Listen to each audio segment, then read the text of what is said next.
तो मूवी में आप देखोगे एक एसिड की गोंद जिससे पेलन कार्यक्रम करते समय उसका बैलून फट जाता है। अब गुथे हुए आटे जैसे पेट पर दही गिरेगा तो फूल के भटूरा तो बनना ही है। फिर इसके बाद क्या क्या होता है, कैसे कैसे होता है, कहाँ कहाँ होता है, क्यों क्यों होता है, ये सब आप आज की इस मूवी में देखने वाले हो। तो चलिए ज्यादा देर न करते हुए हम मूवी का एक्सप्लेनेशन स्टार्ट करते हैं। तो मूवी की स्टार्टिंग में ही हम एक लड़की को देखते हैं दोस्तों, इसका नाम झेलमवती है और ये बेचारी काफी ज्यादा टेंशन में है। तभी इसका हाथ नीचे जाता है और हम सोचते हैं कि अभी हमें एक मत उंगल प्रक्रिया देखने को मिलेगी, परंतु ऐसा नहीं होता क्योंकि वो नीचे से बस अपनी किट निकाल रही थी। दोस्तों ये एक प्रेगनेंसी किट थी जो ये झेलमवती अपने साथ लाई है स्कूल के टॉयलेट में टेस्ट करने के लिए, और अनफॉर्चुनेटली टेस्ट पॉजिटिव निकला है, मतलब झेलमवती झेली जा चुकी है। खैर इस बात से वो बहुत ज्यादा टेंशन में आ जाती है और इसी वजह से उसका जो किट है वो नीचे गिर जाता है, और नीचे जब वो गिरा तो बाहर एक लड़की उसे उठा लेती है। खैर किस्मत अच्छी है क्योंकि वो लड़की झेलमवती की ही मित्र है और इसका नाम है लबरिया, क्योंकि ये लबर लबर बहुत करती है। इस समय भी ये लबर लबर करके उसे किट नहीं दे रही है और उससे किट छीन लेती है।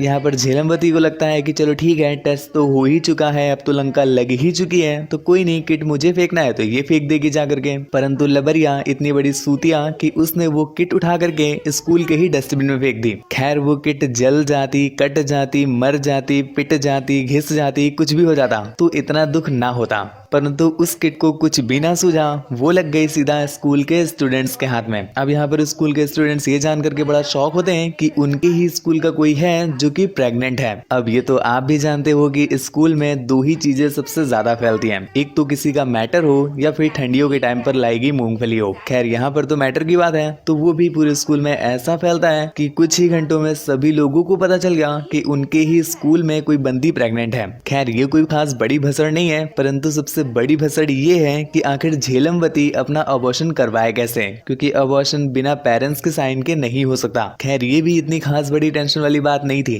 टेंशन वाली बात तो शाम को पता चली जब वो अपने बॉयफ्रेंड से मिलने जाती है। यहाँ पर उसका बॉयफ्रेंड पूरी तैयारी के साथ आया था उसे शादी के लिए प्रपोज करने को, और यहीं पर हमें पता चला कि उसके बॉयफ्रेंड को ऑलरेडी पता था कि जो उसका गुब्बारा है वो पेलन कार्यक्रम करते समय फट गया था, और भैया जी इतना खुश हो गए हैं कि वो पापा बनने वाले हैं, इसी वजह से वो झेलमवती को प्रपोज कर रहे हैं। झेलमवती सोचती है कि अभी से ठीक से चड्डी तो बदलनी आती नहीं और ये पापा बनने चलेंगे, इसलिए उसने तो पहले से ही सोच कर रखा था कि बस वो चुकंदर के साथ सिर्फ डेटिंग कर रही है, ना कि उसके साथ शादी करेगी। परंतु चुकंदर यहाँ पर कुछ ज्यादा ही सीरियस हो गए। खैर झेलमवती उसे मना तो करना चाहती है, परंतु उसे मना नहीं कर पाती क्योंकि वो उसके साथ एक बहुत ही एक्सपेंसिव रिंग लाया था। अब अगर वो डायरेक्टली मना कर देती तो रिंग उसे नहीं मिलती, और वो सोचती है कि रायता इन्होंने फैलाया है तो सफाई भी इन्हीं के पैसों से की जाए, इसीलिए उसकी रिंग लेकर के वो कहती है कि मैं सोच कर बताऊंगी। जिसके बाद झेलमवती यहाँ से सीधा पहुंची अपनी फ्रेंड लबरिया के पास और उसे लेकर के वो दोनों ही निकल जाते हैं अबॉर्शन करवाने के एक रोमांचक सफर पर।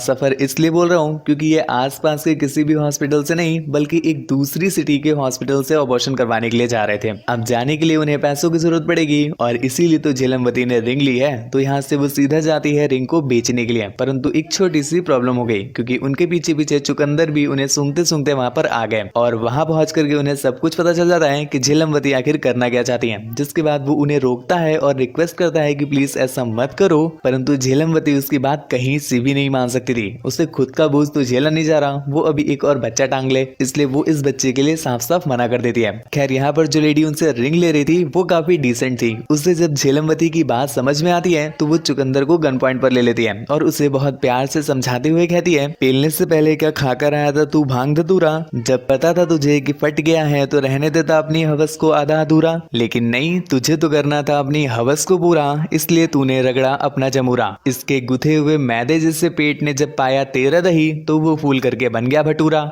सुन अब किया तूने ज्यादा लबर लबर, तो ये गोली जाएगी सीधा तेरे पेट के अंदर। नाम क्या बताया तूने अपना चुकंदर, निकल इधर से वरना कट जाएगा तेरा छछूंदर। अगली बार अगर उठे हवस का भवंडर तो पैसे जोड़ लेना गुब्बारे के लिए, वरना खुद का ही ले लेना घुमा के अंदर। अब भैया ऐसी वार्निंग सुन करके छछूंदर भैया की भी फट के 64 हो जाती है, इसलिए वो बिना कुछ कहे उधर से कल्टी मार लेते हैं। खैर इसके बाद वो लेडी भी उनसे अंगूठी ले लेती है और पैसे भी उन्हें ज्यादा ही देती है। जिसके बाद ये दोनों अपना सफर कंटिन्यू करते हैं। कुछ दूर जाने के बाद जब इन्हें भूख लगती है तो ये कुछ खाने के लिए एक छोटे से रेस्टोरेंट में उतरते हैं। यहाँ पर वो जैसे ही रेस्टोरेंट के अंदर जाते हैं तो एंट्री में ही उन्हें एक नमूना माँ का मगरमच्छ मिल जाता है, जो उनके साथ फ्लर्ट के नाम पर छिछोरापन और स्टाइल के नाम पर छपरीता कर रहा था। खैर उसके इस छपरत्व को देख करके जो झेलमवती झेलनवती है उससे भाव तक नहीं देती और आगे चली जाती है। परंतु जो लबरिया है, मैंने बताया उसको लबर लबर करने की आदत है, तो वो उसके साथ लबर लबर करके उसकी बेइज्जती कर देती है। खैर अब तो हो चुकी है छपरी टिकटॉकर की गजब बेइज्जती, तो वो बेचारा शांत खड़ा हो जाता है और ये लोग अपना खाना वगैरह खाने लगते हैं। परंतु मैंने बताया ना कि 3 चीजें कभी आनी बंद ही नहीं हो सकती, चुनौतियां, सूतियां और चाहते। अभी सूतिया गया है तो अब चुनौतियां आ गई, क्योंकि जैसे ही ये शांति से बैठते हैं इतने में ही पुलिस वहां पर आ जाती है। एक्चुअली दोस्तों ये जिस कार को लेकर के आए थे ना, वो लबरिया के बॉयफ्रेंड की थी, जिसे लबरिया बिना बताए चोरी करके ले आई थी, इसलिए उसके बॉयफ्रेंड ने इसकी कंप्लेंट लिखाई है। अब कार तो इनके हाथ से जा ही चुकी है क्योंकि पुलिस ने देख लिया है, पर इससे पहले पुलिस अपना डंडा इनके डाले, इसलिए जल्दी से ये लोग वहां से 9 to 11 होने की कोशिश करते हैं और इस चीज में हेल्प करता है अपना यहाँ पर छपरी टिकटॉकर, जिसके बाद ये दोनों उसका थैंक यू भी करते हैं। खैर इसके बाद इन्हें एक और कपल मिलते हैं जो इनकी हेल्प करने को डिसाइड करते हैं और ये दोनों उनके साथ ही अपने आगे का रास्ता तय करते हैं, जहाँ पर इन्हें पता चला कि ये जो कपल है ये अबॉर्शन को रोकने का काम करते हैं, अर्थात वो इनकी हेल्प ना करके इनके बच्चे को जन्म देने में हेल्प करेंगे। ये देख करके उनकी होती है फटके 64 और वो जमीन में टप्पा खाकर गिरती है, लेकिन फिर ये लोग किसी तरह से अपनी गिरी हुई उठाते हैं और वापस चलते हैं और वहां से 9-2-11 हो जाते हैं। खैर एक बार फिर से ये लोग बाल बाल बचते हैं, पर इस बीच एक छोटी सी प्रॉब्लम हो गई। झेलनवती को कॉलेज की ही एक फ्रेंड उससे कॉल करती है और कहती है कि यहाँ पर कॉलेज के कुछ लोगों को पता चल गया है कि जो किट थी वो किसकी थी। अब झेलमवती सोचती है कि लबरिया के अलावा और कोई ये बात जानता ही नहीं है, तो ऑब्वियस सी बात है कि लबरिया ने ही किसी न किसी को ये बात बता दी होगी। ये बात जब लबरिया को पता चली तो वो बेचारी बहुत दुखी होती है कि उसकी एक ही फ्रेंड और वो भी उस पर घंटा बिलीव नहीं करती। इस वजह से वो उसका सफर आधे से ही छोड़कर अपने डैड के पास चली जाती है। कुछ देर में झेलनवती को भी क्लियर हो जाता है कि उसकी फ्रेंड उसके साथ ऐसा नहीं कर सकती, तो झेलनवती को इस बात पर काफी रिग्रेट होता है, तो वो वापस जाती है उसे मनाने के लिए उसके डैड के घर। परंतु यहाँ पर हमें पता चला कि जो लबरिया के डैड है वो कभी उससे चाहते ही नहीं थे और यहाँ पर वो बताते हैं कि तुम लबरिया हमारे प्यार का नहीं बल्कि उस रात चली गई लाइट का और फटेले कॉन्डम का नतीजा हो। अबे ऐसे कौन बोलता है यार, पर खैर उन्होंने बोला, जिस बात को सुन करके लबरिया को बहुत दुख होता है और इतने में ही वहाँ पर झेलनवती पहुंच जाती है, जिसके बाद उन दोनों के बीच थोड़ा सा इमोशनल सीन होता है और फाइनली वो दोनों एक हो जाते हैं और इसके बाद वो कंटिन्यू करते हैं अपने आगे का सफर। खैर कुछ देर बाद हम देखते हैं कि वो हॉस्पिटल में पहुंच गए।